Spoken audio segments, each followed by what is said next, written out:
يظلهم الله في ظله يوم لا ظل إلا ظله. آقا انعامدار تاجدار بطحا محمد رسول اللہ نے فرمایا 7 آدمی اللہ کے سایہ میں ہوں گے جس دن اللہ کے سایہ کے علاوہ کسی کا سایہ نہیں ہوگا، کوئی کسی کو پوچھنے والا نہیں ہوگا، اللہ کا دربار لگا ہوا ہوگا، اللہ بھی بیٹھے ہوں گے، خدا بھی بیٹھے ہوں گے، رسول بھی بیٹھے ہوں گے، نبی بھی بیٹھے ہوں گے، سب کے سب کھٹا بھی کھٹا بیٹھے ہوئے لوگ بیٹھے ہوئے ہوں گے، نبی بھی ہوں گے، مکھیا بھی ہوں گے، سرپنچ بھی ہوں گے، سب کے سب بیٹھے ہوئے ہوں گے. اس دن اللہ کے سایہ کا علاوہ کسی کا سایہ نہیں ہوگا. حالات یہ ہوگا کہ بھائی ایک دوسرے کسی سے کوئی نہیں پوچھے گا. بیٹی ماں سے بھاگے گی، ماں بیٹی سے بھاگے گی، بیٹا باپ سے بھاگے گا، باپ بیٹا سے بھاگے گا، بھائی بھائی سے بھاگے گا، کوئی کسی کا پرسہ نگاہ نہیں ہوگا. دھوپ اور تپش میں لوگ کھڑے رہیں گے، پسینہ میں ڈوبے ہوئے رہیں گے، لیکن اس دن ایک سایہ ہوگا جس سایہ کے اندر اگر کوئی آدمی ہوگا وہ 7 آدمی ہوگا. اللہ کے رسول تاجدار بطحا محمد رسول اللہ نے فرمایا 7 یظلهم اللہ فی ظلہ یوم لا ظل الا ظلہ. جس دن اللہ کے سایہ کے علاوہ کسی کا سایہ نہیں ہوگا. او لوگوں، نوجوانوں، او بھائیوں، دیکھو اللہ کا سایہ اس دن اگر حاصل کرنا چاہتے ہو وہ 7 آدمی میں اپنا نام لکھاؤ. پہلا آدمی اللہ کے رسول تاجدار بطحا محمد رسول اللہ نے فرمایا الامام العادل. پہلا آدمی جو ذمہ دار آدمی ہوگا، بادشاہ آدمی ہوگا، وہ آدمی ہوگا جو بادشاہ ہو، انصاف کرنے والا ہو، ذمہ داری نبھانے والا ہو. گاؤں کا بڑا لیڈر ہو تو ذمہ داری نبھانا ہو، گاؤں کا بڑا لیڈر ہو جو مکھیا ہو، گاؤں کا بڑا لیڈر ہو انصاف کرنے والا. اگر وہ انصاف کرنے والا آدمی انصاف کر رہا ہے صحیح، وہ کل قیامت کے دن اللہ کے سایہ میں رہے گا. اور بھائی انصاف کرنے والا انسان، انصاف کرنے والا مکھیا، انصاف کرنے والا سرپنچ، انصاف کرنے والا ممبر، انصاف کرنے والا گاؤں کے ذمہ داران، انصاف کرنے والا محتمم، انصاف کرنے والا ناظم، انصاف کرنے والا جتنے بھی ذمہ دار ہیں وہ اگر انصاف کرنے والا ہوگا وہ اللہ کے سایہ میں رہے گا. چاہتے ہو اللہ کے سایہ میں رہنے کے لیے بھائی؟ چاہتے ہیں نا؟ انشاءاللہ انصاف کرنے والے بنو گے انشاءاللہ. پنچایتی میں جاؤ انصاف کرو گے انشاءاللہ. کہ جدھر گولی کھلایا ادھر ہی چلے گئے. پہلے کے زمانے میں ہمارے گاؤں میں ایک آدمی تھا، نام تو نہیں لوں گا، بولتا تھا کہ اگر دیٹ انڈا کھلاتا تو تورے من بولا ہوتا. اس کو لجا کے انگن میں 2 انڈا سے کھلاتا تھا. تو دوسرا جو آدمی رہتا تھا تم غلط بول رہے ہو، 2 ہی انڈا سے کہتا تم غلط بول رہے ہو. تو انصاف کرنے والا اگر کوئی ممبر مکھیا اگر ہوگا وہ اللہ کے سایہ میں رہے گا. اس لیے انشاءاللہ ہم لوگ انصاف کرنے والے بنو گے انشاءاللہ. ہاتھ اٹھاؤ انشاءاللہ بنیں گے. عزت سے ملی جو گھر سے نکل گیا، عزت سے ملی جو گھر سے نکل گیا، وہ پھول سر چڑھا جو چمن سے گزر گیا. عزت سے ملی جو گھر سے نکل گیا، وہ پھول سر چڑھا جو چمن سے گزر گیا. اس لیے نوجوانوں بھائیوں انصاف کرنے والا بنو. اگر آپ چاہتے ہو کہ اللہ کے سایہ میں رہے، میں آج کہہ کے جا رہا ہوں، یہ پیغام دے کر جا رہا ہوں، نبی کے حوالے سے، قرآن کے حوالے سے پیغام دے کر جا رہا ہوں. اللہ کے رسول تاجدار بطحا محمد رسول اللہ نے فرمایا اگر انصاف کرنے والے بن جاؤ گے اللہ کے سایہ میں رہو گے. دوسرے نمبر پر تاجدار بطحا محمد رسول اللہ صلی اللہ علیہ وسلم نے ارشاد فرمایا وَشَابٌ نَشَأَ عَنْ عِبَادَةِ رَبِّهِ. وہ آدمی، وہ نوجوان جو اپنی رب کی عبادت کرتے ہوئے جوانی کے دہلیز میں پہنچا ہو. دوسرا آدمی جو اپنے رب کی عبادت کرتے ہوئے جوانی کے دہلیز میں پہنچا ہو. اگر کوئی بندہ عبادت کرتا ہوا بچپن سے عبادت کرتا ہوا جوان ہوا, اللہ کے رسول فرماتے ہیں وہ جوان آدمی, وہ آدمی اگر چلا جاتا ہے اس دنیا سے, محمد رسول اللہ نے فرمایا وہ بھی جنت کا حقدار بن جائے گا اور وہ بھی اللہ کے سایہ میں رہے گا. وہ نوجوان جو نوجوان اللہ کی عبادت میں مشغول ہے. اس لیے میرے بھائیوں, میرے ساتھیوں, میرے نوجوانوں, آپ اپنی جوانی کو برباد نہ کرو. اللہ نے اگر آپ کو جوانی دی ہے, جوانی کو برباد نہ کرو. اس لیے میں کہہ کے جا رہا ہوں, میرے بھائیوں, میرے ساتھیوں, آپ کو جو جوانی دی ہے اللہ نے اس جوانی کا اکرام کرو, اس جوانی کی عزت کرو اور اس جوانی کو کامیاب بناؤ. کل قیامت کے دن آپ اللہ کے سایہ میں رہو گے. اور لوگ کیا کرتے ہیں, جوانی کچھ نوجوان رہتے ہیں تو اس کو کہتے ہیں کہ بھائی نماز پڑھو. بلمولی صاحب ہم نہیں جانتے ہیں, ہمارے پاس ڈھائی ٹائم ہے نماز پڑھنے کے لیے. بولتے ہیں نا بہت ٹائم ہے, ابھی جوان ہیں, اس کے بعد ابھی 30 سال 35 سال 40 سال 50 سال 60 سال تک بابل 6 نمازیں پڑھا جی. اب کرنا کی ایسا لگتا ہے کہ وہ اللہ کے لکھوا بنا ہے 60 سال تک جیے گا وہ. اور جب بوڑھا ہو جاتا ہے آدمی, گھٹنوں میں درد, پیروں میں درد. میرے گاؤں میں کچھ آدمی ہیں کہ بھائی نماز کیوں نہیں پڑھتے, کہ مفتی صاحب کیا بتائیں, پیروں میں درد بہت ہے, بہت زیادہ پیروں میں درد ہے, بیٹھا نہیں جاتا ہے. ہمیں کھایا جاتا ہے, ہاں کھانا تو چلو دیکھو, بیٹھا نہیں جاتا نماز پڑھنے لیکن کھایا جاتا ہے. یہ ہے لوگ. میں نے کہا کہ بھائی جس وقت آپ جوان تھے اس وقت نماز پڑھیں. بولے نا اس وقت کیا نماز پڑھیں, بھائی اس وقت بھی نماز نہیں پڑھو گے, اس وقت بھی نماز نہیں پڑھو گے تو پڑھو گے کب؟ وہ 7 لوگوں میں آپ شامل کیسے ہو جاؤ گے؟ لوگوں کی داڑیاں پک جاتی ہیں, لوگ بڈھے ہو جاتے ہیں, یہ سمجھتے ہیں کہ اب ہم کو جانا ہے تب نماز کی رخ کرے گا, مسجدوں کو رخ کرتا ہے. لوگوں سنو نہیں, یاد رکھو دنیا میں آنے کی ایک ترتیب ہے, جانے کی کوئی ترتیب نہیں. دنیا میں بچہ آئے گا تو یاد رکھیے اس سے پہلے شرط ہے باپ رہے گا, ماں رہے گی تو بچہ آئے گا, لیکن جانے کی کوئی ترتیب نہیں. یہ کبھی دل میں مت لو نوجوانوں, یہ کبھی دل میں مت لو میرے بھائیوں کہ میرے پاس بہت عمر ہے, میں عمر کو گزار کر نماز پڑھوں گا. نہیں, آج میں کہہ کے جا رہا ہوں, ایک چھوٹا اور ننھا سا چیز میں کہہ کے جا رہا ہوں کہ آپ نماز کی پابندی کرو. انشاءاللہ آپ اگر نماز کی پابندی کرو گے اللہ کے سایہ میں رہو گے انشاءاللہ.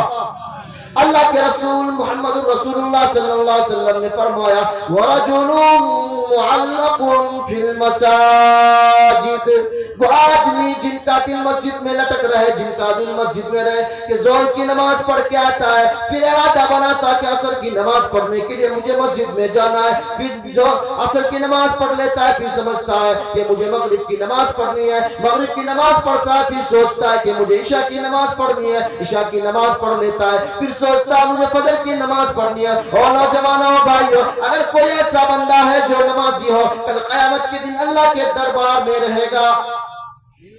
نماز کے بارے میں ہماری کتابوں میں نہیں بلکہ غیر مسلم بھائیوں کی کتابوں میں لکھا ہے. ہنومان جی نے شری رام جی سے کہا کہ ہم اپنے ایشور کی عبادت کس طرح کریں گے.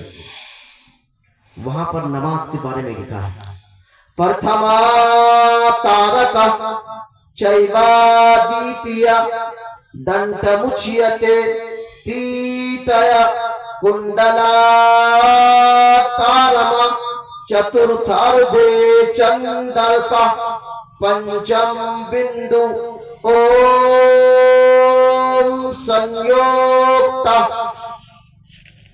اس کے اندر لکھا ہے کہ آپ اپنے ایشور کا پرارتھنا کس طرح کرو گے. ایشور کا پرارتھنا آپ کو اس طرح کرنا ہے کہ آپ سب سے پہلے سیدھے کھڑا ہو جاؤ. پرتھما تارکا چیوادیتیا دنت مچیتے تیتیا, کہ سب سے پہلے آپ اپنے ایشور کے سامنے کھڑے ہو جاؤ, اس کے بعد سجدہ کرو, اس کے بعد اس میں لکھا ہے تیسرے نمبر پر آپ سیدھے کھڑے ہو کر سیدھے جھک جاؤ, یعنی آپ رکوع کرو. میرے بھائیوں سیدھا کھڑا ہونا کہا ہے، پرتھما تارکا سجدہ کرنے کے لیے کہا ہے، اس کے بعد رکوع کرنے کے لیے کہا ہے، پھر آگے فرمایا کیوں اب کس طرح تمہیں کرنا ہے، سیدھے بیٹھ جانا ہے، گھٹنوں کے سانوں بیٹھ جاؤ اپنے ایشور کے سامنے، اپنے گاڈ کے سامنے، پھر اس سے اپنا گن گا کر اپنے مانگو اور ان سے دعا کرو، ان کا پرارتھنا کرو۔ اس لیے میرے بھائیوں میرے ساتھیوں شری کرشن جی نے یہ ہدایت دی ہے کہ آپ کو اپنے ایشور کے سامنے، آپ کو اپنے گاڈ کے سامنے، آپ کو اپنے اللہ کے سامنے کس طرح مانگنا ہے، یہ ان کی کتابوں میں ہماری نمازوں کے بارے میں لکھا ہے۔ آج میں آپ کو بتاتا چلوں کہ ہمارا دھرم کتنا پاک پوتر دھرم ہے، ان کے بہت ساری کتابوں میں ہمارے دھرم کے بارے میں لکھا ہے۔ میرے بھائی ہمارا قرآن اتنا پاک پوتر جس کے بارے میں ان کے ویدوں میں لکھا ہے، انتم مشال کتاب کے بارے میں لکھا ہے کہ سب سے پرانا دھرم، سب سے سناتن دھرم ہمارا دھرم ہے۔ سناتن کے معنی پرانے آتے ہیں، سناتن کے معنی قدیم آتا ہے۔ سب سے پرانا دھرم اسلام دھرم ہے، سب سے اچھا دھرم اسلام دھرم ہے۔ اس سرزمین کے اندر اگر پیدا ہونے والا کوئی آدمی ہو، اس زمین کے اندر سب سے پہلا انسان کوئی آدمی ہے، وہ ہے سیدنا حضرت آدم علیہ السلام، جس کو وہ لوگ منو کہتے ہیں، جس کو وہ لوگ منش کہتے ہیں۔ سب سے پہلا انسان وہ ہے اور سب سے پہلا رشی وہ ہے، سب سے پہلا آچاریہ وہ ہے جو ان کے دھرم میں آچاریہ کہتے ہیں، ان کے دھرم میں رشی کہا جاتا ہے۔ پیغمبروں کو سب سے پہلا انسان، سب سے پہلا منو، سب سے پہلا منش اس دنیا میں دھرتی میں جنم لیا ہے، وہ حضرت آدم علیہ السلام ہے۔ حضرت آدم علیہ السلام اس دنیا میں تشریف لائے، قرآن نے بہت اچھے انداز میں نقشہ کھینچا ہے۔ وَإِذْ قَالَ رَبُّكَ لِلْمَلَائِكَةِ إِنِّي جَاعِلٌ فِي الْأَرْضِ خلیفہ، کہ میں ایک خلیفہ کو بنانے والا ہوں۔ بہت خوبصورت انداز میں اللہ تبارک و تعالیٰ نے نقشہ کھینچا ہے۔ تو میرے بھائیوں سب سے پرانا دھرم ہمارا دھرم ہوا۔ اس دھرم کو ماننے والا اگر کوئی ہے تو وہ کون ہے؟ محمد الرسول اللہ کو اس دھرم نے محمد الرسول اللہ نے فالو کیا، اس دھرم کو حضرت آدم علیہ السلام نے فالو کیا۔ تو سب سے پرانا دھرم کون سا دھرم ہوا؟ سناتن دھرم۔ میں بھی فخر کے ساتھ کہتا ہوں کہ سب سے پرانا دھرم ہمارا اسلام دھرم اور سناتن دھرم ہے۔ سب سے پرانا دھرم کون سا دھرم ہے بھائی؟ اسلام دھرم ہے۔ انشاءاللہ اس دھرم کے انشاءاللہ ہم لوگ اس پر عمل کریں گے انشاءاللہ۔ ہاتھ اٹھائیے انشاءاللہ کریں گے۔ الحمدللہ میرے بھائیو میرے ساتھیو، یہ سب سے پرانا دھرم جس کو اللہ تبارک و تعالیٰ نے اس دھرم کو پاک پوتر دھرم کو رکھا ہے۔ اس لیے ہمیں نماز پڑھنی چاہیے۔ نماز کس طرح پڑھنی چاہیے آپ کو میں نے بتایا، ان کے شلوکوں میں لکھا ہے پرتما تارکا چیبادیتیا دنٹ مچیتے تیتیا کنڈلا تارم چتوتھردے چندر کا پنچم بندو اوم سنیوکتا اوم نتیہ جیوتی روپک۔ اس لئے میرے بھائیوں میرے ساتھیوں میرے نوجوانوں، وہ آدمی اللہ کے سایہ میں رہے گا جن کا دل مسجد سے جڑا ہوا رہے، جن کا دل مسجد سے لگا رہے۔ چوتھے نمبر پر بہت تیزی کے ساتھ لا رہا ہوں، اللہ کے رسول محمد رسول اللہ صلی اللہ علیہ وسلم نے ارشاد فرمایا چوتھے نمبر پر رجلان تحابا فی اللہ اجتمعا علیہ وتفرقا علیہ، یہ دو آدمی، اگر کوئی دو آدمی میرے بھائیوں اللہ کے لیے جمع ہوتا ہو، اللہ کے لیے الگ ہوتا ہو، اللہ کے لیے جمع ہو کر ایک جگہ آتا ہو، اللہ کے لیے الگ ہوتا ہے، میرے بھائیوں میرے ساتھیوں وہ دونوں آدمی بھی میرے بھائیوں کل قیامت کے دن اللہ کے سایہ میں رہے گا۔ پانچویں نمبر پر اللہ کے رسول محمد رسول اللہ صلی اللہ علیہ وسلم نے ارشاد فرمایا پانچویں نمبر پر وہ آدمی ورجل طلبته ذات منصب و جمال، یہ آدمی ایک خوبصورت عورت کسی نوجوان کو تلاش کرے، کسی نوجوان کو کہے کہ رات میرے ساتھ گزارنا ہے، لیکن وہ نوجوان کہے نہیں میں آپ کے ساتھ رات نہیں گزاروں گا۔ وہ خوبصورت عورت، جمال والی عورت، دیکھنے میں خوبصورت مان والی عورت اگر کسی نوجوان کو کسی آدمی کو کہتا ہے، وہ آدمی کہتا ہے انی اخاف اللہ، میں اللہ سے ڈرتا ہوں، وہ نوجوان بھی کل قیامت کے دن اللہ کے سایہ میں رہے گا۔ اس لیے میرے بھائیوں، اگر آپ چاہتے ہو کہ آپ بھی اللہ کے سایہ میں رہنا چاہتے ہو تو آج میں کہہ کے جا رہا ہوں آپ کو ان لوگوں میں شامل ہونا ہوگا۔ میرے بھائیوں، چھٹے نمبر پر محمد الرسول اللہ نے فرمایا وَرَجُلٌ تَصَدَّقَ إِخْفَاءً حَتَّى لَا تَعْلَمَ شِمَالُهُ وَيَمِينُهُ۔ میرے بھائیوں، اللہ کے رسول نے فرمایا چھٹے نمبر پر وہ آدمی جو اللہ کے راستے میں خرچ کرتا ہے، اللہ کے راستے میں دیتا ہے۔ اگر کوئی بندہ اللہ کے راستے میں چھپا کر دے رہا ہے، اس ہاتھ سے دیتا ہے، اس ہاتھ کو پتہ نہیں چلتا، تو وہ آدمی بھی کل قیامت کے دن اللہ کے سایہ میں رہے گا۔ ساتویں نمبر پر محمد الرسول اللہ نے فرمایا کیا وَرَجُلٌ فَفَازَتْ وَرَجُلٌ ذَكَرَ اللَّهَ خَالِيًا فَفَازَتْ عَيْنَاهُ، کہ وہ آدمی جو تنہا روئے اور ان کی آنکھ اشکبار ہو جائے، وہ آدمی اللہ کے سائے میں رہے گا۔ اس لیے یہ 7 آدمی ہیں، ان 7 میں سے انشاءاللہ ہم لوگوں کو بننا ہے۔ انشاءاللہ بنیں گے، انشاءاللہ کون لوگ بنیں گے؟ ہاتھ اٹھائیے انشاءاللہ۔